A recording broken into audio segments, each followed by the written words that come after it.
Well, 19 minutes past 9 in the morning. How are you doing? You're watching SMB Smart Means Business coming onto your screen. My name is RITAH KABANYORO with JORRAM SSONKO. Make sure you do catch us on our social media platforms. As for me, at RITAH KABANYORO. And I'm JORRAM SSONKO as well. Very well. And now, as we celebrate happy, they don't say happy birthday. No. When is my happy birthday celebration? People tend to say like, when is my happy birthday? You know, they have kids, but they never happy birthday, but take home. But it's birthday. So my happy birthday is next week or what? Okay, so as we are celebrating the international. Should also say happy when we're celebrating a happy international. Okay, a happy international. Because what I realize with the children, many for them they're used to being happy all the time. So she says, when is my happy birthday? When is my How about the youth? Not we are not children. We are from children now to look about youth. Happy International Youth Happy International Youth Day, very well. And tomorrow, which is the 13th of August, the country looks forward for the reopening of medical schools, that is for finalists and also postgraduate students across medical schools. Let's get into that one. How fair is this reopening? But first of all, the first announcements that came with the letter from the ministry was highlighting when they will be reopening on 30th. That was at the end of this month. But when the committees again had to sit again with the schools, with the medical school committees, then they really saw it was ways to reopen between Friday, which is tomorrow 13th, and Tuesday. Yes. Because they expect a number of students to report between that time. Yes, very well. And so tomorrow is the first day of the reopening. How fair is it? Tuesday. When they were, they gave them between 13th and Tuesday, which is this week. Tuesday next week, 17th. So 5 days. Yeah, they couldn't wait. I saw some reports earlier where some teachers were already organizing their lecture room so that they get ready. When you're home and you have all this, you're ready in the system, you want to get back to work immediately. That is the joy that comes to it after being down. But how fair is reopening of medical schools, leaving alone other institutions poor? No, I think the government looked into it, the fact that if you have finalists who are going to be who are future doctors and nurses. Okay. It is better because they've already been through the practice, maybe school practice or internship. So, and with the idea that the situations that we are in regarding the COVID-19 are part of health factors. Not even part, are health-wise factors. So that means when they looked into it, they realized we would need these finalists to get out so that we increase the number of medical officials or people or frontline people that are going to frontline workers, because even when you look at even government recently was wanting to recruit nurses and recruit more medical people to go in various places for this treatment. And so when you have finalists, it's actually easier for you to tap into them because first of all they have time. You've seen now they are completing with their studies, so by the time they're done you put them into a field practice once again, they get used to the situation as you're increasing more on the frontline workers in terms of health risks that are actually facing the country. And also lack of the health workers that are in the country, because some of the hospitals you'll find out that they lack some of the maybe doctors or nurses, more so in the rural areas as well. So the government also looked into it, and it's actually a good one, a good move, if I am to put it in that way, to give them a chance to go back to school, complete their studies, as we give room for the continuing students as well. Very well. And another argument has been that these medical students, very well, there is no statement like old enough, batching and 18th age. Like old enough, bakulu ekimala oba bayive ekimala. Abazadde baffe baali bagamba nga okola ekintu agamba kola n'ebikujja mu myaka. Ne mwana gwe lwaki tokola ebikujja mu myaka? Even if you're 10, kan ngagamba kola ebijja mu myaka gye 10. Ne waba okola ekijja mu myaka gya 10, abagamba gwe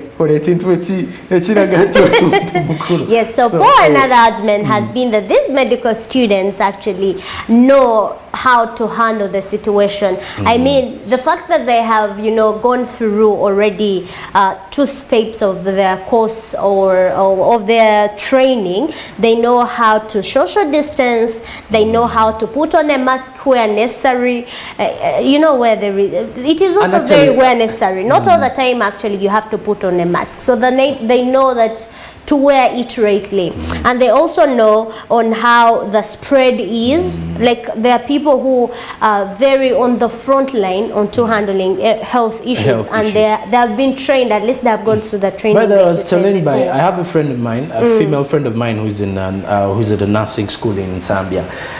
When we're still in this COVID situation of the lockdown, I got to talk to her and asked her, what do you learn mostly when you're there? Because I told her, I think you people are actually risking your lives normally. So she told me, no, there's situations when you enter in when you're a bit scared, but then you get used to the situation. She told me now, for her, she's not even scared of looking at a dead body, to a number of dead bodies, and I was like, these people are yes, because that is what they go through. So they are already trained to handle themselves and also handle the other people regarding the environment or even the sicknesses or which pandemics that will go through. Very well. Because they are the frontline workers that we have. But also that it has brought in an argument in the public that we have, for example, university students who are also old. Like I said earlier, no statement that they are old enough. Okay, just say we have stayed in university for some good time without completing school. It's not funny though, but who have stayed in university for 2 years? No, let me be honest with you. 2 semesters. A semester per year. Since 2020, you're studying at a university. You have never moved on to another. So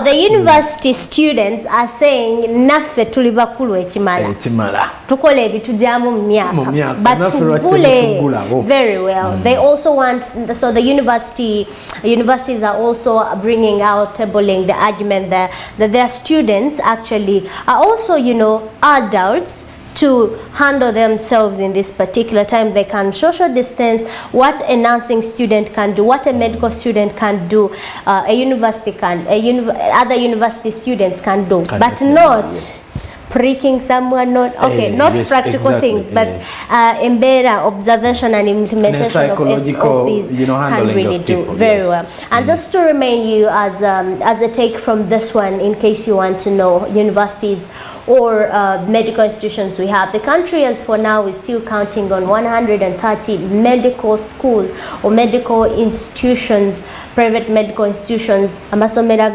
agobwannannyini, agobunansi, agobwannannyini,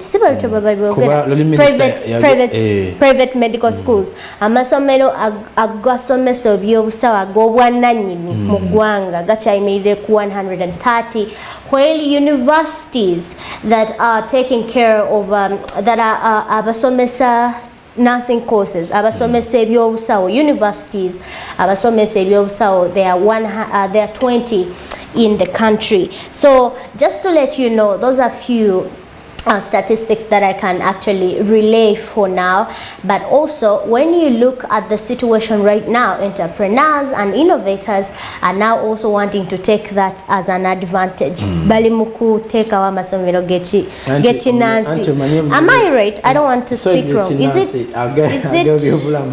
Okay, I'm sorry, I correct that. No.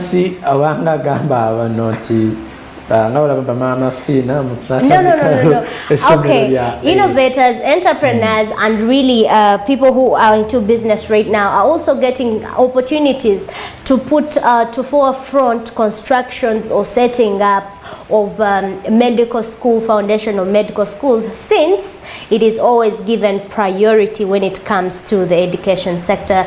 And exactly that brings us to the end of our this particular minute. Now we're going to be heading into our sports shortly after the break, and JORRAM SSONKO here will be there shortly to bring you out, or to bring for you what is the latest onto business and sport. My name is RITAH KABANYORO.